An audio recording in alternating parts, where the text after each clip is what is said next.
So, hi guys, my name is Martel and ito ang aking bagong kabit na suspension from Race Power. Puti ang pinili ko para kasing puti ng kilikili ko. And napakadali ng features nito guys. Yung itong plus and minus for rebound to. And here sa taas is for the compression. Madali lang siya adjust gamit ng Allen wrench. Mami, testing nga. Iba yung umaalog guys. Hindi yung suspension. Buwisit. Tara ulit, testing natin ulit. Dalawa. Tara. Testing natin. Wait lang na. Hindi, wait lang. Binubuhay rin yung motor eh. Okay?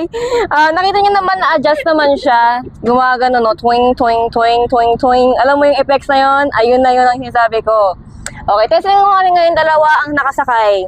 Saki and Mami, pakita nyo nga ang iyong skills. Sakay na kayo. Ano ako sa Ay. Masakit kaya? Ngayon? Oo. I-cut mo nga lang, cut mo nga lang yun ah. Okay, 1, 2, 3, go! Toing, toing, toing, toing. Ayun! Nakita nyo guys? Kahit pa paano, nakakompress siya talaga. Pero iba pa rin talaga umaalog guys. Testing nga ulit. Iba talaga umaalog guys. Hindi ko ma-explain. Ang laki talaga na inaaraw ng nanay ko. Ayun lang guys, maraming salamat.